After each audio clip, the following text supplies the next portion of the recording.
नमस्कार, आप देख रहे हैं कलम इंडिया न्यूज और मैं हूं आपके साथ दिव्या पांडे। अभी हमारी मौजूदगी पटना जंक्शन पे और पटना की तमाम जनता है यहाँ पे, उनसे ही जानने की अब कोशिश करेंगे। इस साल के दही चूड़ा में जो है पशुपति पारस जो है वो लालू यादव के पूरे जो है परिवार को इन्विटेशन दिए थे और लालू यादव सहित जो है तेज प्रताप यादव तमाम जो है उनके परिवार से सभी लोग पहुंचे हुए थे पशुपति पारस के आवास पर। दही चूड़ा भी लोग खाए और एक दूसरे के होश अब कयास ये लगाया जाता है कि क्या दही चूड़ा खाने के बाद यानी सकरात खत्म जो है अब हो गया है, उसके बाद से महागठबंधन में शामिल हो सकते हैं। अब यहाँ पे जनता है उनसे ही बातचीत करेंगे, क्या पशुपति पारस महागठबंधन में शामिल हो रहे हैं। कुछ युवक हैं उनसे बातचीत करेंगे। अंकल ये बताइए कि पशुपति पारस दही चूड़ा में बुलाए लालू यादव को, महागठबंधन में क्या लगता है वो शामिल होने वाले हैं? हाँ, होंगे तो बहुत फायदा होगा। पशुपति जी को भी मान सम्मान मिलेगा। अभी जो इधर उधर भटक रहे हैं और उनके जाने से लालू जी का भी पार्टी मजबूत होगा। कैसे मजबूत हो जाएगा? इधर उधर भटक रहे हैं। पासवान जी हैं, वो जाति के पासवान जी, उनके पास भी पासवान का वोट है। कम से कम 6% पासवान जी का आबादी है, तो 2% अगर पासवान जी लोग वोट अगर देते हैं तो लालू जी को बहुत बड़ा फायदा होगा। अच्छा। और इनका भी कोई मंत्री या कोई विधायक MP आराम से बन सकते हैं पशुपति पारस जी। इसीलिए हम लोग चाहेंगे कि लालू जी के खेमा में पशुपति जी जाएं। पशुपति जी जाए तो एक दूसरे के जो है लोग दही चूड़ा भी खाए, शामिल भी हुए। तो अच्छा, एक बात आप अभी बोले कि भटक रहे हैं, क्या आपको लगता है कि भटक रहे पशुपति पारस का कोई मतलब कि सहारा नहीं है? दही चूड़ा के पहले तक वो भटक रहे थे बेचारे, न NDA में थे न महागठबंधन में थे। अच्छा। दही चूड़ा के बाद में लालू जी ने मान सम्मान के साथ उनको बोला है। पशुपति जी को भी चाहिए कि हम लालू जी का साथ दें और लालू जी का खेमा में जाके उनका हाथ को मजबूत करें। चलिए देखिए, तो जनता, पटना की जनता ने बड़ी बात कही है कि पशुपति पारस जो है अब तक भटक रहे थे, लेकिन महागठबंधन में शामिल अगर होते हैं यानी कि लालू यादव के पार्टी में शामिल होते हैं तो वो जो है बहुत बड़ी अच्छी बात है, जो उन्हें भी फायदा होगा और लालू यादव को भी फायदा होगा। और भी लोग कुछ हैं उनसे भी चलिए बातचीत करते हैं। क्या कहिएगा अंकल, महागठबंधन में पशुपति पारस अगर शामिल होते हैं तो किसको फायदा होता है, पशुपति पारस को या फिर लालू यादव को? पशुपति पारस आवे तो पर भी, नहीं आवे तो पर भी, एक भी वोट पशुपति पारस के आने से नहीं बढ़ेगा लालू यादव का। लालू यादव ऐसा काम किए हुए हैं कि पासवान लोग तो ऐसे भी 25% उसका वोटर है ही। 1990 से पहले 5% उच्च वर्ग जो सता के रखते थे तो उसको तो लालू यादव ने दूर किया। जो चौक चौराहा पर बोलने का औकात नहीं था, चाहे पासवान हो, हरिजन में हो, चाहे बैकवर्ड में हो, उसको कौन उद्धार किया है? 90 से पहले तो गिरवी था सम्मान। अच्छा। ये 5% लोग, मतलब ये नहीं हम कर रहे हैं, उच्च वर्ग में 5% आदमी दबा के रखे हुआ था। सुनिए, बता रहे हैं तो लालू यादव उसको उद्धार किया है। अभी पासवान हो, हरिजन हो, सब चौक चौराहा पर किसका ध्यान? लालू का। पशुपति पारस जाने से न वोट बढ़ेगा न घटेगा, उससे क्या प्रभाव पड़ेगा? सोच यदि रहता तो मोदी जी उसको आने देता। हाँ, करेज था। सामने बोले अंकल कि अगर पशुपति पारस अब तक भटक रहे थे, महागठबंधन में आ जाएंगे तो चिराग पासवान जी आते तो कुछ फायदा था। चिराग कहीं नया चेहरा है, वो पढ़ा लिखा है। पशुपति जी तो उसमें कोई दम नहीं है, कोई दम नहीं। ना। अरे वो तो भाई के नाम पर उसको मंत्री बना दिया मोदी जी ने। वो तो आपसे भी ज्यादा जानकार नहीं है। पशुपति का कभी देखे भाषण करते हुए, कभी देखे मंचपाती करते हुए? नहीं है उसमें कोई क्रेज ना। हाँ, ये है तेजस्वी जी के विषय में जहाँ तक बात कीजिएगा, भले ही पढ़ल कम है, उसमें इतना नॉलेज है कि बिहार के जितने भी विपक्ष के नेता हैं सब पर भारी पड़ रहा है। इसीलिए मोदी जी को रैली करना पड़ता है कि तेजस्वी सब पर भारी पड़ रहा है, हम नहीं जाएंगे तो हमारे गठबंधन के जो नेता है हार जाएंगे। कम से कम देखिएगा इस बार रैली कम से कम मोदी जी का 25-30 को होगा अपने बिहार में।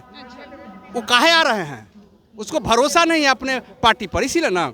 देखिए, कुछ लोगों का कहना है कि पशुपति पारस अगर महागठबंधन में शामिल होते हैं तो फायदा होता है लालू यादव को, लेकिन वहीं पे कुछ युवा जो है बुजुर्ग आदमी उन्होंने भी कहा है कि पशुपति पारस के आने से महागठबंधन में अगर आते हैं तो लालू यादव को कोई फायदा नहीं होता। वही पशुपति पारस के बदले चिराग पासवान उनके साथ शामिल होते तो कहीं ना कहीं उन्हें बेनिफिट होता है, यानी कि फायदा होता है। कुछ लोग और भी है, चले उनसे भी हम बात करते हैं और जानते हैं।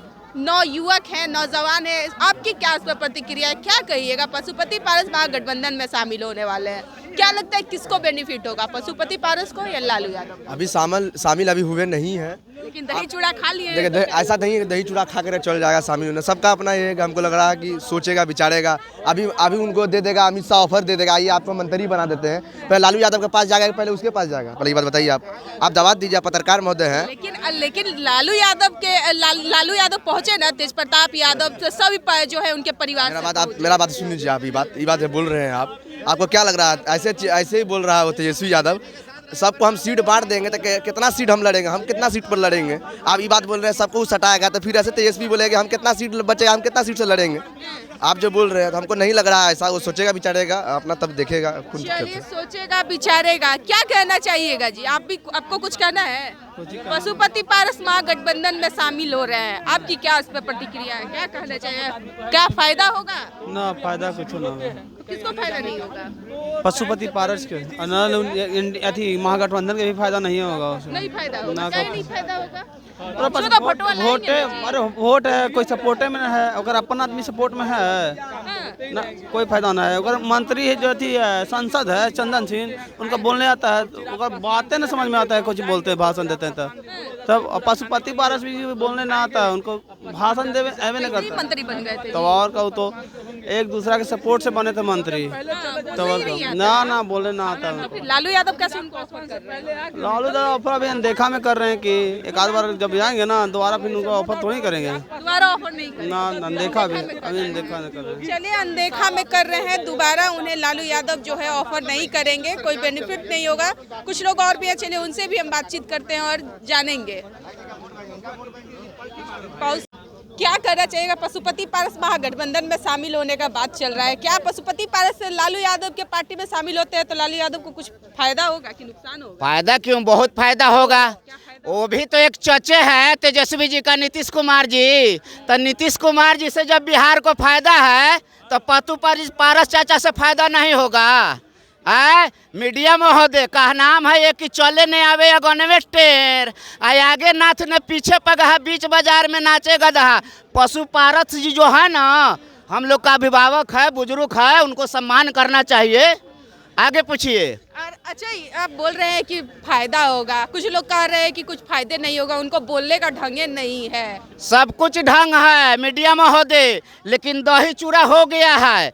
एक आपको मैं शायरी कहना चाहता हूँ कि करिया भैंस के उज्जर दही 2025 से आरजेडी रही, समझे कि नहीं? अब पूछिएगा कि क्यों नीतीश जी क्यों नहीं, तो सोना दिया सोनार को तो पायल बना दिया, अब बिहार दिया नीतीश कुमार को तो छात्रों को घायल बना दिया। हाँ घायल बना दिए हैं। क्यों नहीं, छात्रों के ऊपर लाठी चल रहा है, नौजवान के ऊपर लाठी चल रहा है तो घायल नहीं हो रहा। नीतीश चाचा जी कहाँ है, अभिभावक है, इसलिए मैं ज्यादा कुछ नहीं बोलना चाहता हूँ। सुनिए और सुनिए, फूल हो गुलाब का तो सुगंध लेना चाहिए, अब बात हो आरजेडी का तो दिल बुलंद होना चाहिए। हाँ और एक बात और कह दे रहा हूँ, नटखट गगरी छलकत नीर 2025 में चला जो यहाँ चाचा जी के तीर। मीडिया महोदय, नटखट गगरी का मतलब होता है हमारे यहाँ का विद्यार्थी जो होता है, नटखट जो होता है उसको छलक रहा है नीर आँख से, जो लाठी चल रहा है तो वही सबक सिखाएगा नीतीश चाचा जी को। 2025 में एकदम तेजस्वी जी आएंगे, तेजस्वी नहीं तूफान है बिहार में आएंगे। तो कह तो रहे कि तेजस्वी यादव नहीं आने वाले हैं, सीएम नहीं बनेंगे। ठीक है, देखिए नीतीश कुमार जब तक जिंदा रहेंगे तब तक रहेंगे। ये कोई मतलब नहीं है कि आप 70 साल 60 साल के हो जाओ आप ही कब्जा कर लो, हमारे नौजवान के ऊपर लाठी चलाओ और नौजवान को मौका नहीं दो। तेजस्वी जी आएंगे, मुद्दा पर वो लड़ाई लड़ रहे हैं। आज के डेट में बिहार में तेजस्वी जी को आना चाहिए। पशुपति पारस को लेके आप कह रहे हैं कि फायदा होगा, उन लोग कह रहे हैं, आप ही क्या गैंग में लोग बैठे कह रहे हैं कि पशुपति पारस को तो बोलने ही भी नहीं करते, तो फायदा क्या होगा? सुनिए ना मीडिया महोदय, इस राजनीतिक में कौन क्या कह रहा है नहीं कह रहा है उस पर मैं नहीं जाता हूँ। हम पशुपालक जी अभिभावक है, बड़ बुजुर्ग है, वो आएंगे तो रंग दिखाएंगे। फिर जब शेर इकट्ठा सब होगा ना तो फिर बिहार का भविष्य बदलेगा। नीतीश चाचा का क्या होगा? नीतीश चाचा अब आराम करेंगे, बुजुर्ग हो गए हैं, अब उनको तो पता लगा है कि दिखाई भी नहीं देता है। महागठबंधन में तो आप जनता, बिहार की जनता उन्हें स्वीकार करेगी? गेटवा खुला है कि न गेटवा तो सकरात तो खुला ही था जी। गेटवा तो राजनीति करने के लिए क्या मीडिया वाले गुमराह करता है सब। अरे सब कोई जानता है कि मकर संक्रांति का समय लालू जी का गेट खुला रहता है, चाहे नीतीश कुमार हो चाहे आम पब्लिक हो। अच्छा। हाँ, अब नहीं आया, नहीं चूड़ा दही खाए, गए चिराग पासवान जी का तो बिना खाए हुए बिना मिले हुए चले गए। पूजा कर रहे थे चिराग। हाँ, पूजा कर रहे थे। कितने बजे तक पूजा करते? हम भी मैडम जी पूजा करते हैं 8 बजे। हाँ, उनको ये आप ही की तरह थोड़ी है, ठंडा का दिन है, पूजा कर रहे थे, लेट हो गया, 12 बजे का तो ये न कहिए कि आप गोल गोल मत घुमाइए। पूजा कर रहे हैं तो आप मान लिए मोदी जी का हनुमान है, तो ये बिहार में धरती है, एक जिला वैशाली जो बजरंगबली का धरती है, तो वहाँ पर क्यों नहीं चूड़ा दही का उद्घाटन, वहाँ क्यों नहीं पूजा करने गए? चलिए, तो आपने सुना बिहार की जनता काफी जो है पशुपति पारस को लेकर काफी खुश है कि पशुपति पारस महागठबंधन में आते हैं तो जो है लालू यादव को फायदा होगा। अब देखना यह होता है कि आखिर फायदा किसको होता है, पशुपति पारस को होता है या फिर लालू यादव को होता है। फिलहाल हमारे साथ बने रहे, बहुत बहुत धन्यवाद।